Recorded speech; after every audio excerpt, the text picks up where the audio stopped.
আপনারা সকলে জানেন, হাজারো মানুষের জীবনের বিনিময়ে, হাজার হাজার মানুষের রক্তের বিনিময়ে, হাজার মানুষের ত্যাগের বিনিময়ে যে নতুন বাংলাদেশ আমরা পেয়েছি, সেই নতুন বাংলাদেশকে করতে অবশ্যই পুরনো কাঠামো ভেঙে নতুন বন্দোবস্তের জন্য মৌলিক সংস্কার বাস্তবায়ন করতে হবে।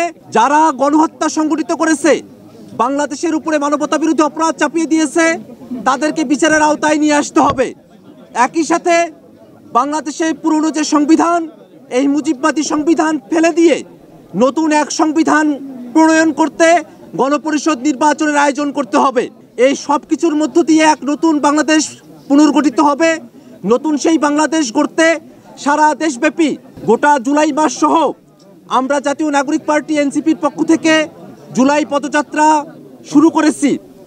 আপনারা সকলে জানেন, শহীদ আবু সাঈদ গত বছর 16 জুলাই রংপুরে বেগম রোকেয়া বিশ্ববিদ্যালয়ের সামনে রাস্তায় নিরস্ত্র একজন ছাত্র যৌক্তিক দাবিতে যখন তার কণ্ঠ উঁচু করেছিল, সেই সময়কার স্বৈরাচারী ফেসিবাদী আওয়ামী পান্ডা পুলিশের নির্দেশে তাদের গুলিতে আবু সাঈদকে শহীদ হতে হয়। আবু সাঈদের সমাধির পাশে এসে আমরা দাঁড়িয়েছি, আমরা কবর জিয়ারত করেছি। আবু সাঈদের সমাধি এমন এক জায়গা যেখান থেকে আমরা বাংলাদেশ গঠন করবার শক্তি পাই।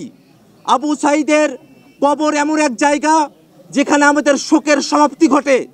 আবু সাঈদের কবর এমন এক জায়গা যেখানে আমরা দ্রোহের শক্তি পাই। আবু সাঈদের কবর এমন এক জায়গা যেখান থেকে গোটা বাংলাদেশকে আমরা বিনির্মাণ করার সুযোগ পাই, শক্তি পাই।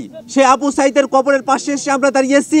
আবু সাঈদের কবরের পাশে থেকে তার কবরের মাটি ছুঁয়ে আমরা আজকে শপথ করছি, যতদিন পর্যন্ত না নতুন বন্দোবস্তের ভিত্তিতে, মৌলিক সংস্কারের ভিত্তিতে নতুন বাংলাদেশ গঠিত হবে, বৈষম্য বিরোধী বাংলাদেশ গঠিত হবে, বাংলাদেশে সামাজিক ন্যায় বিচার, সাম্য এবং মানবিক মর্যাদা পুনঃপ্রতিষ্ঠিত হবে, ততক্ষণ পর্যন্ত ছাত্র জনতার নেতৃত্বে জাতীয় নাগরিক পার্টি এনসিপির এই সংগ্রাম অব্যাহত থাকবে।